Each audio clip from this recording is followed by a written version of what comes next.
3 million members searching, SingleMuslim.com proudly sponsors Single Muslim Live.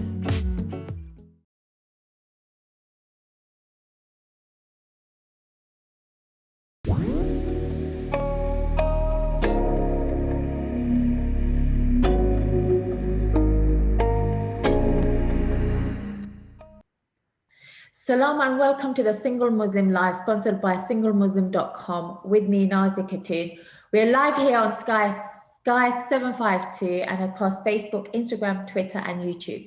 Wherever you're watching, a very warm welcome. You too can join us in today's discussion, actually, and get advice by simply calling through to the studio on 01924 231083. Standard rates apply. Please make sure that you have the bill payer's permission before calling. Why not share your thoughts with us on WhatsApp in confidence by messaging us on 079 507 97017. And today's guest, the first week of Ramadan, we are joined by Jamila Tailor, and the topic is the mindset of a single Muslim. Assalamu alaikum, Jamila. Wa alaikum salam, Nazia. It's great to be here. I'm excited for us to talk. Oh, brilliant. How is your first couple of days of Ramadan going so far? They're going good, alhamdulillah. I think yesterday I was a bit tired, but today I was just so energized. Don't even feel like I'm fasting. You said earlier today when I was on the call to you, it doesn't feel like I'm fasting because I'm doing this talk now. Yeah, I was so excited for it. Excited for it. I just want to start off with the first question. Tell us a bit about what you do as a mindset coach. So I'm a mindset coach primarily for female entrepreneurs, helping them bust money and mindset blocks in their businesses and helping them let go of self-doubt and worthiness issues so they can attract clients from a place of ease and flow. But I also coach women struggling with anxiety, low self-worth, low self-esteem and confidence issues so that they feel really empowered in their personal lives too. Wow, that's a lot, isn't it? I think this is what the community need. You spoke about anxiety, you spoke about confidence, you spoke about self-esteem. We're going to touch on all those kind of things in a bit. The topic is about the mindset of a single Muslim. We have had amazing guests in the past on different topics. Last week was about mental health. And today we're going to really narrow down and speak a lot about mindset. In your definition, what does mindset mean? What do you define as a mindset? That's a good question. I think the biggest thing that comes up for mindset with me is how much can you control your thoughts, and how much are you separating your thoughts from who you really are? Because your thoughts and your feelings, your emotions don't always have to determine you. They don't always have to mean who you are. It's when you choose to attach to them, that's when you can sometimes, allow them to move for you in a positive way or in a negative way. We struggle a lot with our mindset now, more than ever before, especially with so much information out there, and we have so much resources as well, don't we? And what I found was whenever I go to a bookshop back then, when things were open in Waterstones, the self-help development part of the store is just packed. It's actually got the most best-selling books there as well. What do you think we're really struggling with at the moment? I think the biggest thing I see is, like you mentioned, we're in an information technology era where everything is available for us. But does that mean you're actually using it? Does that mean you're actually applying it in your life? You could read all the self-development books, but if you're not fully applying them, if you're not embodying the teachings of them, nothing in your life will really change. So it has to be, that's the thing that's missing, is people putting themselves in that situation, in that uncomfortable sometimes situation of doing the deep work to actually start creating shifts within themselves. Wow, that is amazing. The single Muslimah or the Muslim brother out there, everybody's struggling with the pandemic as well. I assume there's going to be a lot of things we need to work through in terms of going back out there again. Now, I know you work with a lot of single Muslim females in particular. What do you think are the major topics that are that you find are people struggling with at the moment, especially with lockdown and the pandemic in this last year or so? I think the biggest thing is that low self-esteem and people pleasing, this constant need to give more to other people and constantly overgiving, but then realizing that you yourself are really, really depleted, that you don't have any more else to give. And then you start feeling resentful, you start feeling angry and bitter.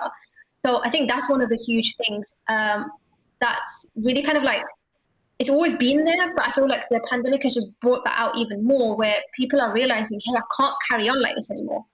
I need to stand up for myself. I need to speak up for myself. I need to build my self-esteem and my confidence a lot more. It's very interesting. You just said people pleasing and trying to, what was the other word you just said? People pleasing and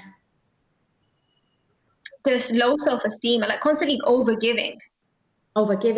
These are some of the traits that we have in my community and majority of the South Asian community, where we're constantly told, like especially when it comes to meeting your spouse, the should and the must. And when people have set back, especially in the pandemic now, I'm assuming people are feeling a lot of resentment because they don't really know what they want, because they're going by the family pressures as well, aren't they? Yeah. It's sort of like this identity crisis that happens, because when you're constantly in the identity of overgiving and looking at others and never really looking at yourself, or never being there for yourself, or loving on yourself, or caring for yourself, you don't even know, like you said, you don't even know what will fill your cup. You don't even know what will make you feel good, because you're so much in that sense of constantly giving too much or constantly overgiving. That's really interesting. Why do you think then mindset, like you explained before, it's our inner thoughts, how we're channeling positivity. Why do you think, in your opinion, actually, why do you think mindset is important for the single Muslims out there right now? I think the thing that's important just for everyone, but particularly single Muslims, is when you transform your mindset, when you transform your own identity around yourself, and you increasing your own self-esteem and your self-confidence and your sense of worthiness. If you really want to attract a partner, you're at that level and energy and space to attract a healthy partner. And B, you realize that that's not your be all and end all. Like there's so much more to life that can give you fulfillment, that can really lift you, that can really shape who you are, than just that. I want to go back to this point you just made about the identity. How do you then coach your clients for them to come back to themselves, to find out what they want? So my coaching involves a lot of inner child work and a lot of coming back to yourself and your own emotions and your own feelings, because too often, you know, since childhood, so many women have been taught to like numb down their feelings, numb down their emotions, not to express themselves, not to say how they're feeling. And because of that, they shut down. And that's why so many women have said to me that I haven't cried in ages. I haven't felt anything in ages. I feel numb in my body. And reconnecting to your body, reconnecting to your emotions, and reconnecting to who you are and your inner child can really allow your worthiness to get up and your self-esteem and your confidence to rise also. It's fascinating because I've been having a lot of conversations with friends that are single, not single. And I find the friends that have been single and been living by themselves, especially in this last year or so, one of the major things that's coming up is the need for companionship. And some of these friends have a lot of work to do. And you mentioned inner child work. When they go through this journey of inner child, what is it that's been resolved at the core then? So all of us have this inner child wound within us, things that our parents were not able to give us when we were small, things that society didn't dictate to us in a healthy manner, things where we felt we were shunned down, shut down, where we had to hide, we had to not really be who we are. So it can be even small things, like maybe you done really well in an exam at school and your parents didn't really celebrate you enough, or you felt like you had to constantly perform to get their approval, and there's this part of you that's seeking that approval. There's this part of you that's afraid of rejection. There's this part of you that's needy. This part of you that feels afraid of abandonment. And when you start healing that inner part of you, you see that part of you starts showing up less and less in your modern day relationships. And you emotionally so much more healthy. And the person you'll attract into your life will also be a lot more emotionally healthy. You just said something about the exam bit, and I just went straight into my mind of the past when I came back home with my GCSEs and I didn't get that many A's or A stars. And my father compared me to a cousin of mine, and it was a very young age, at the age of 16. And throughout my whole life, I was always seeking to approve people. Yeah. And it's very crazy because a lot of the things we're speaking about right now, what you're saying about the inner healing, the child work, as a community, we're not really familiar with these kind of concepts. It's not seen as some things we need to work on. And I guess as a coach, you see this all the time when you're working through this with the clients, how much they transform. So therefore, like, can you just go in a bit actually as well about the inner child? Because I had to do a lot of inner child work stemming from those moments where I felt rejected, where I felt abandonment. What is inner child work? And how can people start even? Yeah, so inner child work really stems down to you meeting the needs of that child version of you. So that child version of you that was maybe abandoned by their parents, that never felt like their emotions or their feelings were heard and understood, that felt like they always needed to get attention for their parents or approval of their parents, that felt like they were neglected in some ways. It's you now as an adult reparenting that inner child, so that you're healing them from those childhood wounds, so that you're not carrying on that trauma. And I say trauma in the big sense of trauma, the capital T and the little t, because I believe everyone carries around tiny little bits of trauma in their body, whether they realize it or not, because there's always something that's happening that your body remembers, your subconscious remembers so much. It operates 90%, 95% of your day. So when you're actually healing those parts of yourself, you're realizing that the things that are now showing up in your life, you're able to deal with them in a completely different way. So for example, if you were the eldest child and you had to be the one that was always, in charge and always getting things done and had to step in as parent, you might see that pattern happening right now where you're the one that's always having to, right now, even with your siblings or even in the workplace or even in your family home right now, you're the one that's always constantly stepping up to get everything done, trying to be in charge, trying to take control. And you're not seeing that actually this can actually negatively impact you when you're never leaning back. You're never really allowing your feminine energy to flow. You're never being the one that lets people do things for you. And when you heal that version of you, when you heal that, okay, there's this need for me to do that because I was conditioned to be like that as a child. When you heal that part of you, you then allow, the other positive aspects of the real version of you to come out. How do you think then that impacts the mindset of a single Muslim as they're going to find their spouse or looking for their spouse? I think this is a difficult question to answer because everyone has different conditioning. Now, you might be a single, this is just an example I'm giving, but you might be a single Muslim woman who, like the example I just gave, is constantly always controlling and always trying to, manage every kind of situation. And that might be impacting you right now in finding a spouse. Or you might be one who had childhood issues of fears of feeling safe around your parents because you could never express your emotions.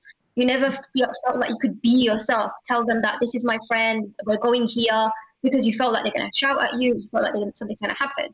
So right now, when you're maybe looking for a relationship, you have fears of intimacy where when things are probably getting good, you self-sabotage and you do something to back away because it doesn't feel normal to you. It doesn't feel safe to you that there can be this level of safety, emotional safety and trust.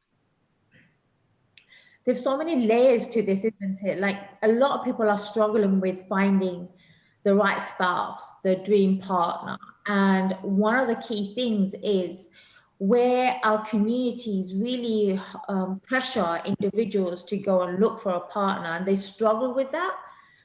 You said some amazing things about the inner work, the mindset of a single Muslim, and how it impacts even from our childhood traumas to where we are when it comes to being in a relationship or looking for a partner as well. So it's very important for us to look at this from a different perspective and look at the things that we need to work on, right? Yeah, definitely. I think before marriage, before relationships, you have to start with inner work first, because you're only going to attract the person that you are really an energetic match for.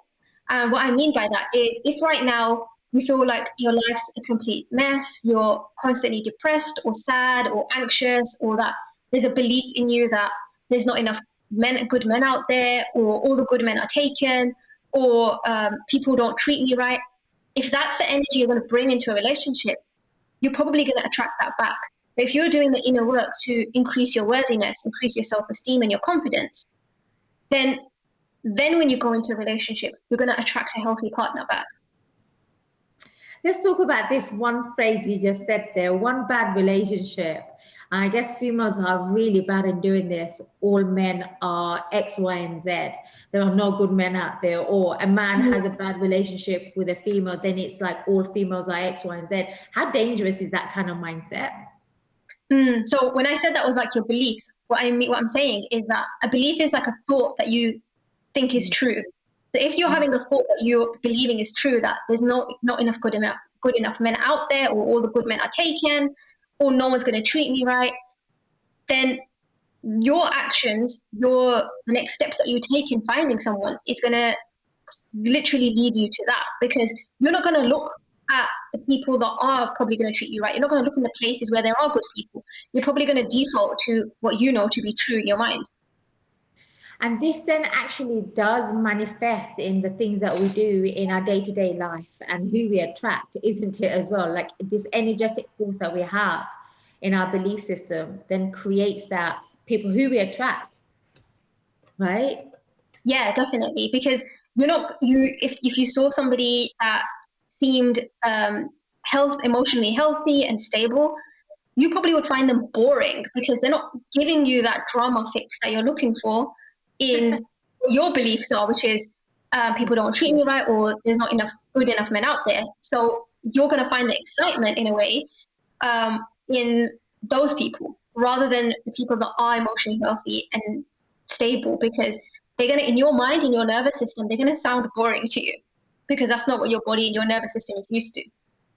Beautiful. I'm going to come back to this because I want you to give us some hints on, or tips, shall I say, on how to fix that mindset on thinking all men are X, Y, and Z, or there are no good men out there, or all females are, whatever the sentence is after that. It's a great topic we're going to be addressing when we come back. Today's topic is a mindset of a single Muslim, and there are many things that we're covering today, different layers. Inner child work, understanding rejection, abandonment. We're here with Jamila Tailor today, a mindset coach. So please make sure, if you have any questions around this topic, to message us on 079 50797 017. We have a lot to get through in the next 45 minutes, and we're very, very honored to have Jamila Tailor. So please make sure you stay tuned, and we shall see you after the break.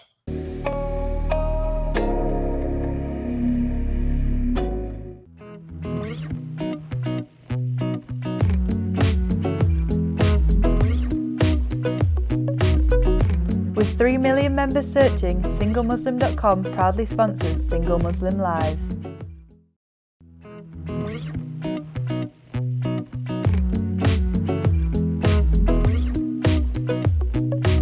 With 3 million members searching, SingleMuslim.com proudly sponsors Single Muslim Live.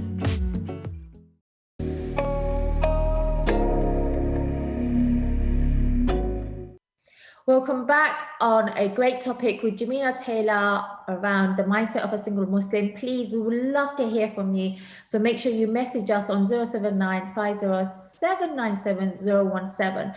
Jamila, we were just talking about the language and the belief systems that we have around certain things, probably our past as well. Can you give us some tips then on how single Muslims, and I know this a lot from talking to friends, when they've had a bad relationship, something that's let them down in getting to know someone, we create this inner belief about, it could be anything, right? Whether it's about the opposite gender, about marriage, about relationship, whether it's too hard, X, Y, and Z. How can we actually work around it and create a new belief then? So it takes a lot of belief reprogramming work. And the first step is actually identifying what your limiting beliefs are. So what are the beliefs you have around having a happy, successful, easy marriage right now? Like, what are the things coming up for you around having it? It's not available for me. I'm too old to find someone. I don't look like the type of person people want. I need to work harder. What are the things that come up for you? And then once you find what these limiting beliefs are, start questioning them.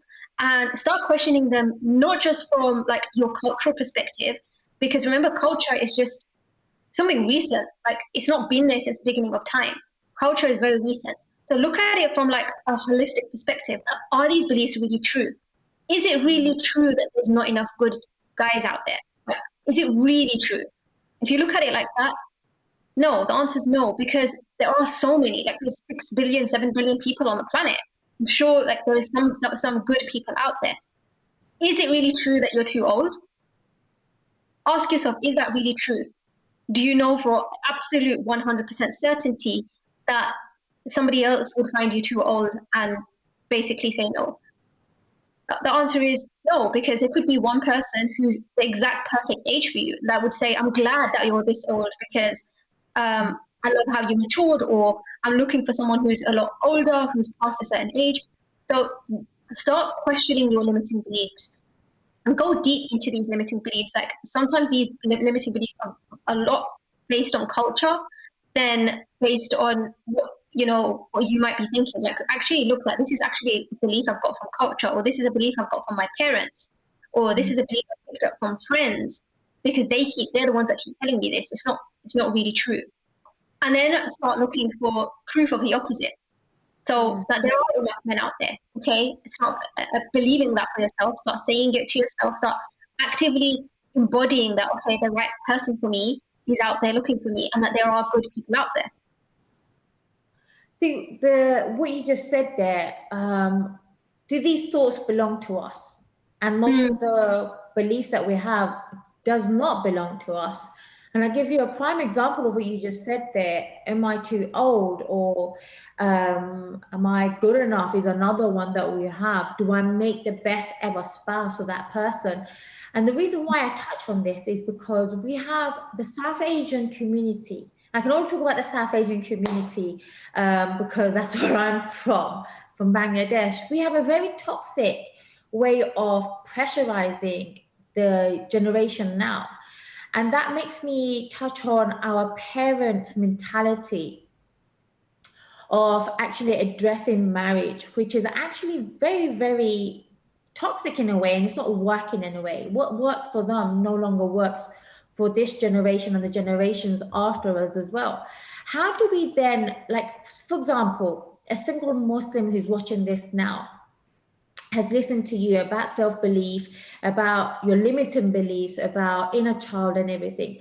How do we then work with what our parents expect from us as well? Because that is it's a really, how do I call it? It makes us really restricted in our mindset as well. So how do we figure that one out? Yeah, I think the biggest thing here is realizing that at the core, your parents just want you to be happy. Even if they say otherwise, there's an innate need in parents to see their children happy. Now, if you're the one that's got all of these limiting beliefs, is kind of sad or worried or anxious about it all, that's what they're going to see from you. But if you're somebody who's like, heck yes, I'm single and I love it and I know the right person for me will find me, and I'm confident they will, and I'm just going to live my best life right now as I do so, they're going to know and trust that, hey, she's okay. And then when you do, find someone, they're going to be happy for you. And if you don't, they're still going to be happy for you because they see that you're happy regardless, that you don't need them to worry for you because you're not even worrying for yourself. There's a lot of guilt that comes with it as well, doesn't it? Because we are so attached to our parents and the reputation of our parents and the community, what's expected. And I think this is a very, very delicate topic that we go into layers of it as well. But at the end, what Jamila is saying is find what makes you happy. There is outdated things that we can no longer actually adhere to. So really look at what's making you who you are and finding your identity. We've covered a lot. So I just want to, before we go on another break, Jamila, we are at the beginning of Ramadan. And we've also come out of lockdown. So it's like a two-way thing here. Yeah. How do you think people can actually start reframing and working on their mindset? So the exercise I just gave right now about your limiting beliefs, really doing that and doing it daily, because when you do it daily, you'll start to notice the patterns in your mind. Like you'll start to notice, hey, I'm not writing down today that I feel too old to find someone. And you realize that that's how you're going to realize that you started to reprogram that part of your mind that actually believed that. And as you also do this, like start embodying the person and activating that within you of a woman who is available and who is ready to find her partner. Like, would she be only staying indoors and not actively looking? Would she be happy, excited, enjoying her life anyway? And when the partner does come, it's just going to be like from the overflow. It's not going to be something that's actually fulfilling her core needs because she can give her over. I'm going to stop you there. Please don't forget what you're saying. We're going to go on another short break. We're covering a lot of interesting topics, things I haven't even heard before. So please make sure you stay tuned and come back and join us on the mindset of a single Muslim.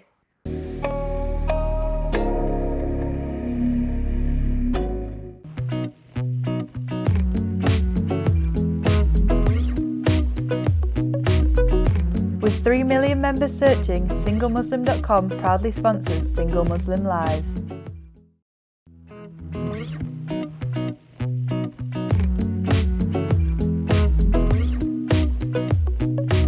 With 3 million members searching, SingleMuslim.com proudly sponsors Single Muslim Live.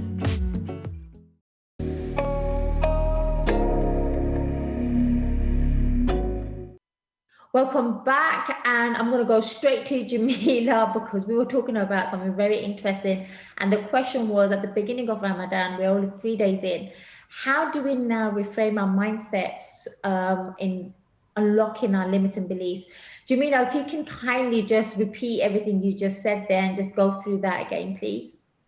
Yeah, definitely. So the first thing I would do is start looking at what are your limiting beliefs? What are your beliefs around finding a partner, around having a successful relationship, around having a happy relationship? What are the things that come up for you? So is it things coming up for you? I'm too old to get married. There's not enough good men out here. I have to end up with somebody that's got kids and I don't want that, but that's what I'm going to end up with. What are the things that really come up for you? What are your core beliefs that are coming up for you around having what you really truly desire? And then start questioning them. Now, are they really true? Is it really true that there's not enough good men out there? And go deep in this. Don't just think from your analytical mind, just go deep. And you will realize that no, it's not true. Because there's 6 billion people on the planet. Like there's so many people on the planet and pretty sure there's some good people out there. Start doing this for all of your limiting beliefs. And the second step I would say is start embodying and activating that version of you that already has that successful marriage and knows it's happening, knows it's coming. Like she would take care of her body. She would eat healthy food. She would dress properly. She'll be living a fulfilled life anyway. And then the partner will just be like from the overflow. The partner won't be what's fulfilling her deep core needs. She will be fulfilling her deep core needs. And then the partner will just be like inevitably coming in from that. That is mind-blowing stuff because I remember when I started having a lot of self-limiting beliefs, and a lot of those self-limiting beliefs didn't even belong to me, which was crazy. Again, it came from society, it came from culture, it came from these restrictions. Either you're too old, or who's going to marry you, or you're from a different culture, time is ticking on.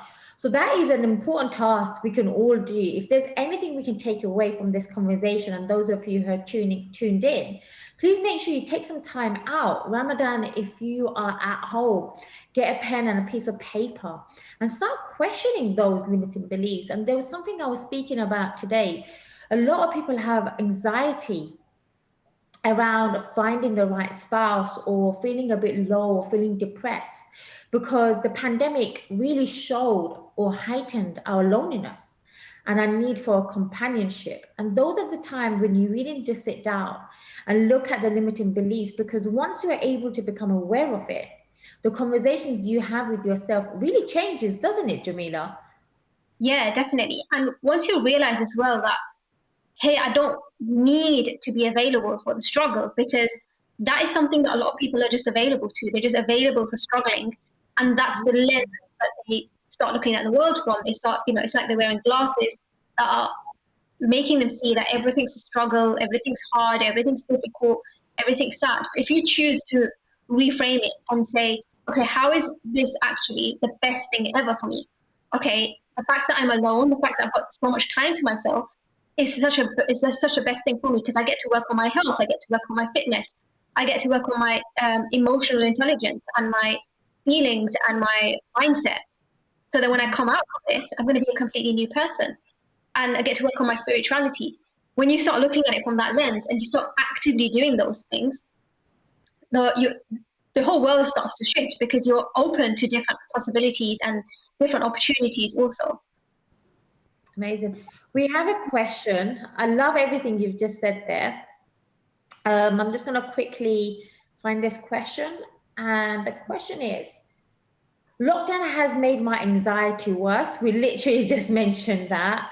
And I'm more anxious than ever to find a partner. How can I overcome this? I feel like it is a constant battle within myself. I love this question. So the answer is already in the question there. If you're anxious to find a partner, you're not really allowing yourself to find that partner. You letting go of that attachment and that need to have something, need to have someone, can actually allow them to come into your life. So for that person, I would say really work on your anxiety first. Let go of the anxiety and the need and the desperation to find someone. And when you've been able to let go of that, that's when you can attract and have that person come into your life so much more easily. Because sometimes you feel that if I find someone, then I'll be less anxious. That's going to let go of my anxiety. But usually what ends up happening is a person comes in your life and you bring your anxiety on back into that person and into the dynamic, and you either make your anxiety worse or it starts affecting the relationship in a negative way. So I would advise is really start working on your anxiety. And one of the most powerful ways that I give to my clients, and subhanAllah, I've had clients that have had anxiety for 9 years, overcome it, is really doing body scans and body awareness techniques. So just taking deep breaths and like focusing all your energy on your toes, on your feet, and then your legs, and your knees, and your pelvis area. And then keep going until you reach the top of your head, and then do it back down again. And do this like 5 minutes, 10 minutes, and just notice if the anxiety is still there. And usually it's gone, because when you're in your body, when your awareness is in your body, your awareness can't be in your head at the same time. And anxiety is just from the head. It's just in your mind space too much. So dropping into your body is like one of the most powerful ways that you can release that anxiety. Again, amazing, valid points. I know anxiety is something that a lot of people are going to be struggling with, and especially with our Muslim community, it's something that, again, we don't address. It's something we don't speak about, we're not vocal about, but it's a real crippling human effect that it has on us mentally and physically. So these are very amazing things Jamila has addressed for us. Work on yourself. This is a beautiful time for us to be single. Those of those people who are single to actually enjoy time learning about you, because we focus so much on our time trying to find a partner that we forget who we really are. Find out what makes you happy, find out what you can actually bring to that relationship, to that marriage. And rather than what Jamila just said, you end up putting that anxiety on the other person. It's not fair. They're not here to heal you. You're here to do the job yourself. Thank you so much for sharing these beautiful golden nuggets so far, Jamila. With the single Muslim, whatever's going on in our community, what do you think is the hardest part about finding a soul partner, our perfect partner at the moment? This is a good question. I feel like one of the biggest things that I see my clients struggle with is the belief that the romantic, close, playful relationship that they desire is really out there for them. I think that's the biggest thing, because there's been so much conditioning from parents, from culture, from society, with especially Asian, in the Asian population, and that if you're old or if you've been married before, you won't have a successful marriage. Like, you're going to have to compensate something else. You're going to have to just make do. And I think that's one of the biggest things that a lot of single Muslims are dealing with. But if you can really reframe that belief, you can actually turn that around and actually help heal the whole Muslim population in a way, the whole single Muslim population in a way, because you're proving that it's not true. It doesn't have to be true. You're very full of knowledge and information, Jamila. I love it. Thank you. We have another question, and this one is, my wife has been diagnosed with depression. How can you make it better? So this is a husband concerned about his wife's mental well-being. I mean, you're married, Jamila. When you're going through sadness or moments of darkness, and we all go through it, whether we're married, whether we're single, whatever it is. First of all, how do you talk to your spouse about it, and how can he help you? Just give a real life example, because some of us are really disconnected from knowing how to help our spouses on an emotional level, other than just provide, look after the children. But when you're able to sink deep into looking after the welfare, it's different as well, isn't it? Definitely. So the biggest advice I can give, and it might be really hard to hear this, is that you can't heal the other person. Because I've been there, I tried to do that. It doesn't work. You're only going to make them relapse into their state again. You can't heal them. The healing has to come from within themselves. The change has to come from within themselves. They have to be the ones to initiate the change, to make the change. So, but what you can do is be there as a sense of support for them when they need it, as a sense of emotional support, giving them the encouragement that, you know what, I feel like you're going to get out of this. I know you're going to get out of this. But not giving them the tools directly or telling them exactly what to do, allowing them to find that themselves. Because when you force change on someone, it's sort of like they retaliate and they kind of resist it. So allow them to kind of have their own awakening, their own coming out of that depression, and be the best example. That's the other best thing I can give, is that you be the light. You be the one who's happy, who's excited, who's seeing peace in every moment, gratitude in every moment. And when you beam that light without needing them to change, they're going to be, inshallah, attracted to that. They're going to be maybe asking you questions. What are you doing? What is your gratitude process? They might be wanting to be around you more because it feels good to be around you more when you're happy, when you're excited, and when you're grateful. And allow them to come out of that state in their own time as well, inshallah. Again, amazing valid points. Depression isn't something somebody can snap out of. People who are depressed, it's a chemical imbalance in their brain as well. And it's a language that they use by themselves. So the idea, if you're in a relationship or a marriage, is to just work with the person and not try to fix them. Again, a very, very, very valid point Jamila made. Your job isn't to heal them. They have to do it themselves. And I guess also in our Asian community or the Muslim community, because we don't understand depression, because we don't understand these mental health issues, it becomes an issue of how do we work with it, how do we help ourselves, and how do we help the people that we love and care for also. We're going to be going on a break very shortly, and we've already covered a lot in terms of the struggles of the single Muslim generally in the lockdown, recent effects of the third lockdown we've had with this pandemic. We've spoken about the inner healing, the looking at cultural issues that may have inflicted on us as well in terms of our limiting beliefs. We would love to hear from you.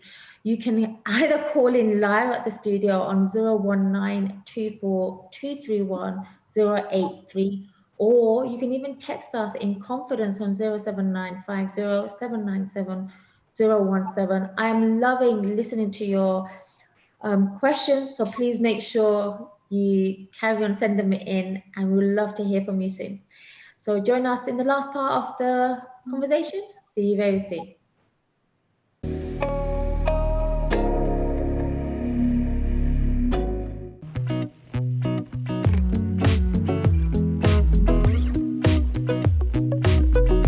With 3 million members searching, SingleMuslim.com proudly sponsors Single Muslim Live.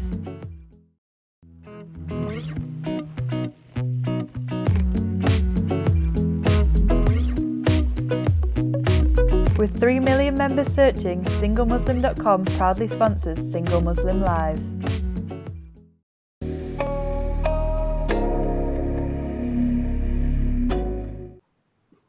Welcome back in the last segment of our conversation on the mindset of the single Muslim with Jamila Tailor. We have had an amazing conversation, and the time is flying by, and it's Ramadan also. So we are literally non-stop talking. I love these conversations.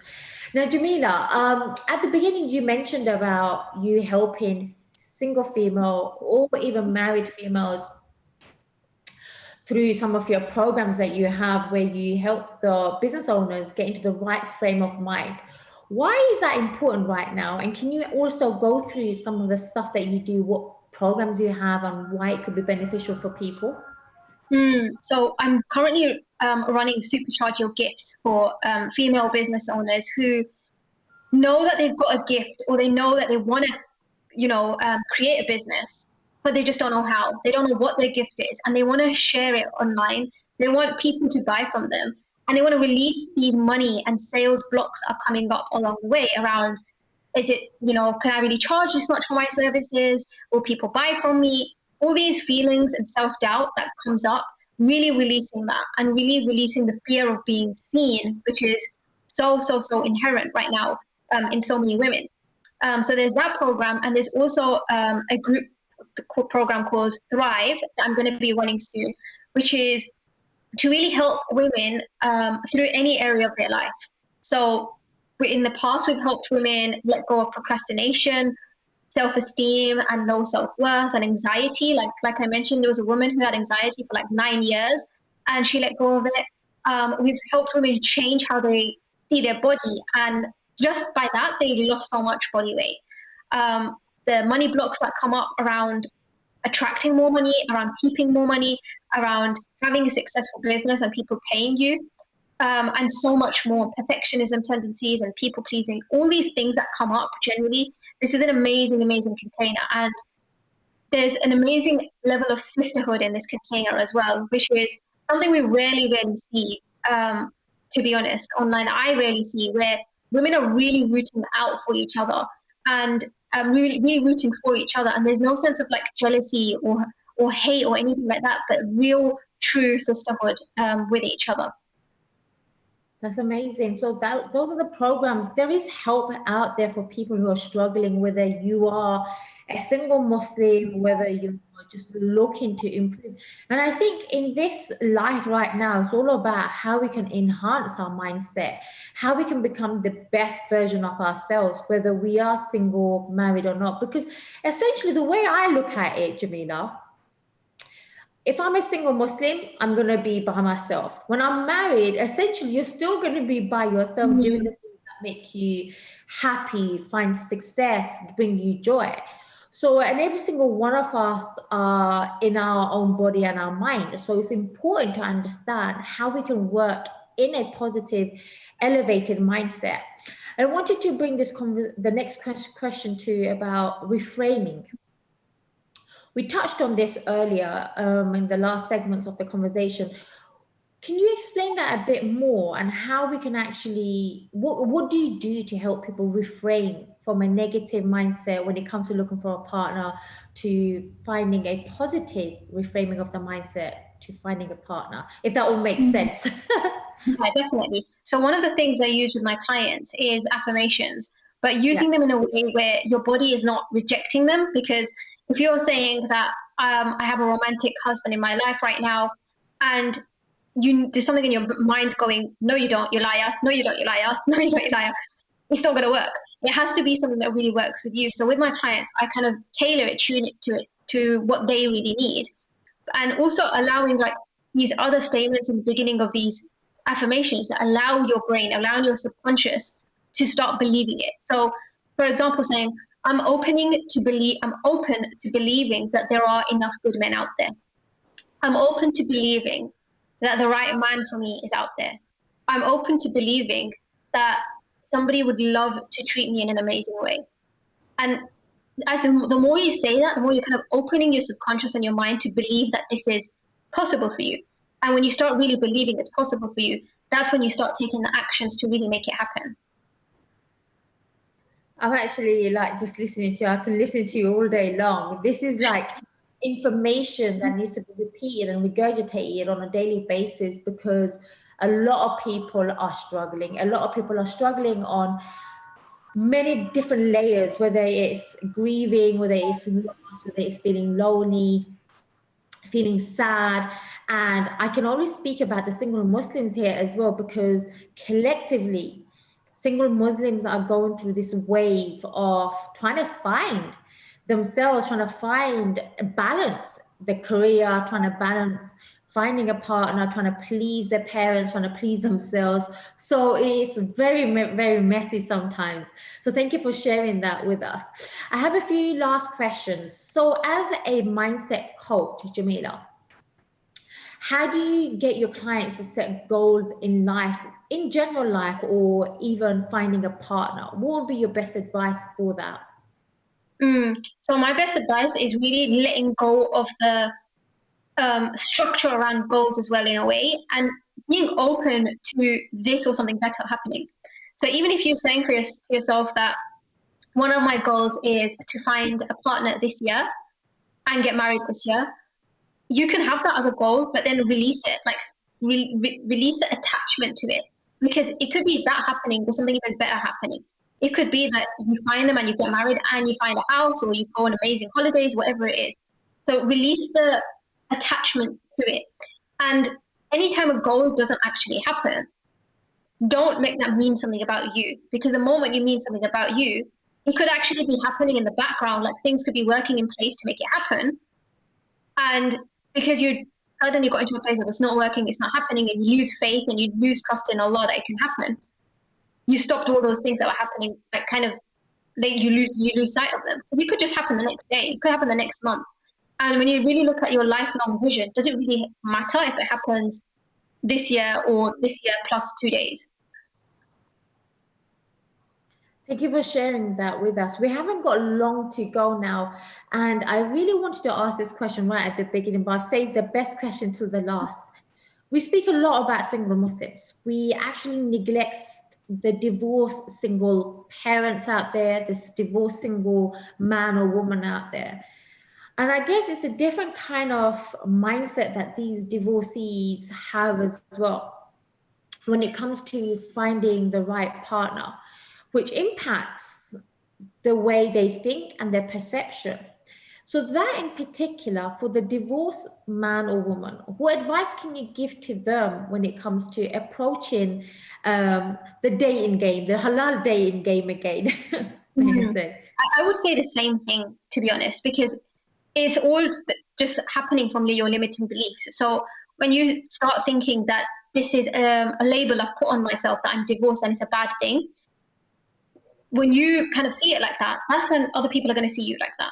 But when you see it as in, hey, this is me, and I'm going to own it, and I'm still going to, do my inner work around it and then start moving forward, then who you attract around that changes as well. Because I know plenty of divorcees who are, alhamdulillah, amazingly married and are happy and are successful because they don't see that as a stigma on themselves.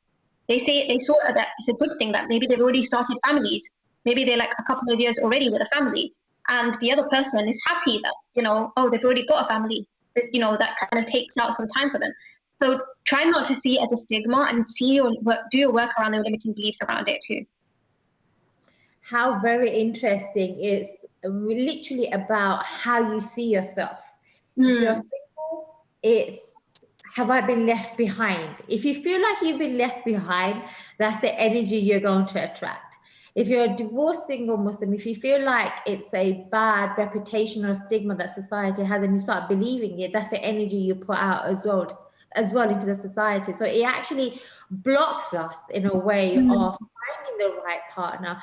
And I think it also blocks us from stepping into who we are supposed to be, in our true potential, in our true greatness. And again, Jamila has mentioned so many times, find out who you are. If you're single right now, this is a perfect time for you to work on yourself, to find out what makes you happy, to work on your happiness, to find out the things that you enjoy. So we've got literally about 3 minutes left. Jamila, over to you now for the last 2-3 minutes. What is your best advice when it comes to people wanting to make a change? What are the few steps that they can take? I would say always start your change in baby steps.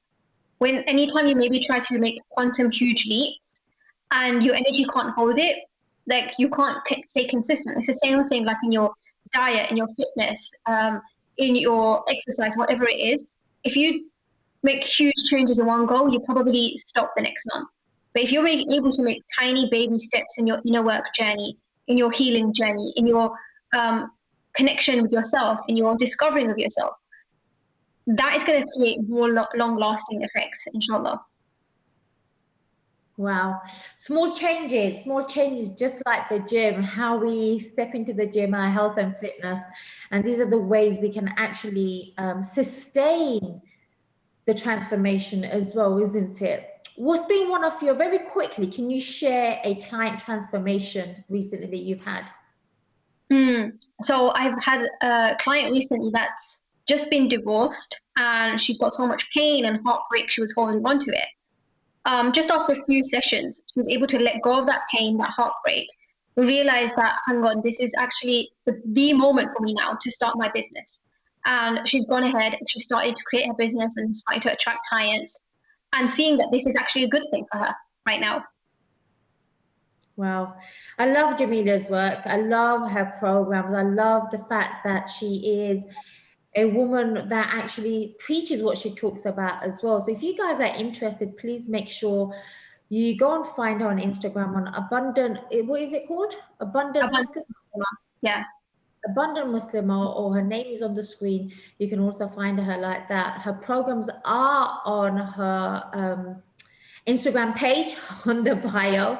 And we are nearly coming to an end. We have covered a lot on this program about the mindset of a single Muslim, but we have actually gone a bit deeper, talking about childhood trauma, talking about the things that could have caused us harm with rejection and feelings of abandonment that can actually prevent us from finding the spouse, the man of our dreams, the woman of our dreams, is down to our self-limiting beliefs. So just to wrap it up, make sure you do the exercise that Jamila has spoken about. Write it down. What's stopping you?